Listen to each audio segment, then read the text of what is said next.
اور اس سے پہلے مجھے نہیں پتا کہ وہ ذکر کیوں نہیں ہوتا کہ جو ابھی جو نیب کے چیئرمین ہیں ان سے پہلے انہوں نے ریزائن دیا اور کہا کہ میں یہ دباؤ برداشت نہیں کر سکتا. اور یہ میرا پوائنٹ آف آرڈر بھی تھا.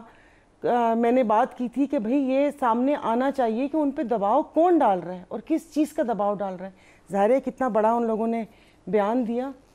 باقی اب مجھے نہیں سمجھ آ رہی کہ لگتا تو بظاہر کیا ہے یہی کہ آ کے انہوں نے ای وی ایم کا، اوورسیز کا، یہ نیب کا، عدلیہ کے اس میں انہوں نے وہ کر دیا، پھر صدر صاحب کے اختیارات کم کر دیے کہ الیکشن کمیشن. مطلب مجھے سمجھ نہیں آ رہی اس الیکشن کمیشن جو ہے اس کو ہم گود میں بٹھا کر کیوں بیٹھے ہوئے ہیں. سب سے پہلے بھی ان کی غلطی تھی جب انہوں نے 18ویں ترمیم بنائی تو کیا اس وقت یہ نہیں پتا تھا کہ جب آپ صوبوں کو اختیارات دے رہے ہیں تو یہ اسمبلی پہلے بھی ڈیزالو ہو سکتی ہیں. اور جیسے انہوں نے کہا کہ انہوں نے اپنی ہٹ دھرمی کی وجہ سے اسمبلی توڑی. ہٹ دھرمی کا آپ کے پاس ہوں گے بیانات کہ انہوں نے کہا تھا کہ آپ وہ اسمبلی توڑیں، ہم یہ اسمبلی توڑتے ہیں. رانا ثناء اللہ صاحب نے کہا تھا. اور اس وقت بھی میں نے یہ کہا تھا جب ظاہر اب ہم سے بھی پوچھ رہے تھے سب سوال وغیرہ تو یہی کہا تھا کہ یہ کیسے ہوں گے. ظاہر اگر وہاں پر انہی کی واپس گورنمنٹ بن جاتی ہے، پی ٹی آئی کی یا نون کی یا جس کی بھی گورنمنٹ بنتی ہے، تو کیا وہ پھر یہ جو قومی اسمبلی کے الیکشن ہوں گے کیا وہ اس پہ باقی جو ملک میں ہوں گے اس پہ اثر انداز نہیں ہوں گے؟ لیکن کسی کے کان پہ جوں تک نہ رہیں گی اور اس کے بعد سانپ گزر گیا اور اس کے بعد ہم اس لکیر کو پیٹنے میں لگے ہوئے کہ الیکشن ہوں گے یا نہیں ہوں گے. اس میں جی لگتا ہے ہو رہے ہیں الیکشنز، ہونے تو چاہیے، لیکن دیکھیں سب سے پہلی بات یہ کہ اس الیکشن کو مانے گا کون؟ آپ مجھے یہاں پر اس الیکشن کو پہلے الیکشن ہونے تو دے میم. ہاں جی، میں کہہ رہی ہوں نا کہ وہ مانے کہ عوام کا آپ اپنے ملک و قوم کا پیسہ ہی ضائع کر رہے ہیں. اس الیکشن کو کوئی بھی نہیں مانے گا.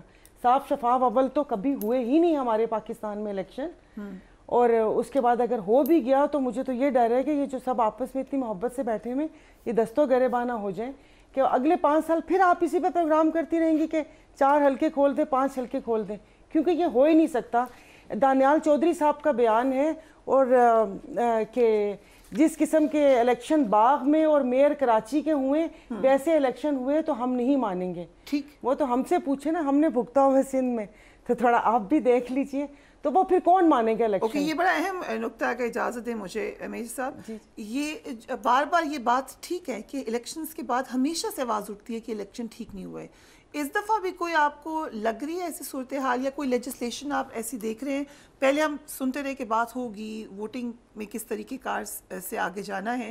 ابھی آپ کے خیال سے وہ لائحہ عمل بن چکا ہے کہ it will be a very acceptable and believable election? لائحہ عمل جو مرضی کر لیں، جس کی طرف ان کا اشارہ ہے نا وہ لائحہ عمل نہیں ہے. آپ جیسا مرضی الیکشن کرا لیں، جس پوزیشن میں آپ جا رہے ہیں اور جس پر پارٹیز ہیں اس وقت، جو پولرائزیشن ہے یا جس سچویشن سے آپ گزر کے آج کھڑے ہوئے ہیں، آپ الیکشن کرا لیں تو ان کا جو کہنا ہے کہ لوگ مانے گا کوئی نہیں. ایگزیکٹلی یہ سب سے آج یہ الیکشن کرا لیں، اسی عمران خان اس کو لے آئیں، اس کو کہیں یہ الیکشن والے، سب سے پہلے یہ انکار کرے گا. دیکھیں ہم جو اس پچھلا سال ہے نا، پچھلا سال جس کو ہم کرٹیسائز بھی کرتے ہیں، اس سال سے پچھلے 4 سال کی طرف بھی ہم چلے جائیں، ٹھیک، ان 4 سال کا جو فال آؤٹ ہے یا جو 4 سال کا ویکیوم ہے یا جو 4 سال کے اندر ہوا سارا کچھ، یہ سال میں ان لوگوں نے سنبھال لیا، یہی کافی ہے.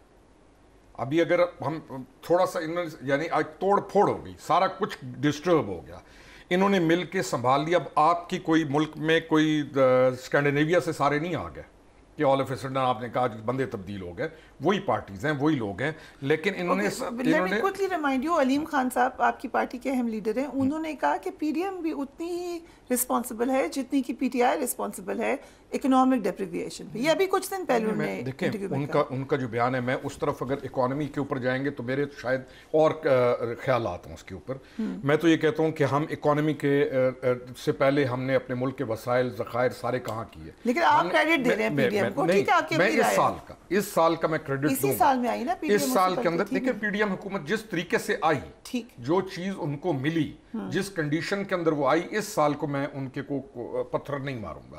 لیکن پچھلی جو ہمارا ایک سسٹم چلا آ رہا ہے تو اس کے اوپر ڈیبیٹ کی جا سکتی ہے. ہم نے کیا کیا ہے؟ دنیا ایمرجنگ ٹیکنالوجیز کے اندر چلے گئے، ہم کہاں کھڑے تھے؟ ہم نے معاشیات، ہم نے اپنی زراعت، ہم نے کس چیز کا خیال کیا؟ تو اس سارے کرائسس کا جو برڈن ہے وہ آج آپ کے سامنے آ رہا ہے، جس کو آپ نے کسی نہ کسی سٹیج پہ جا کر اس ملک کو اپ گریڈ کرنے کے لیے اس گند کو صاف کرنا پڑے گا.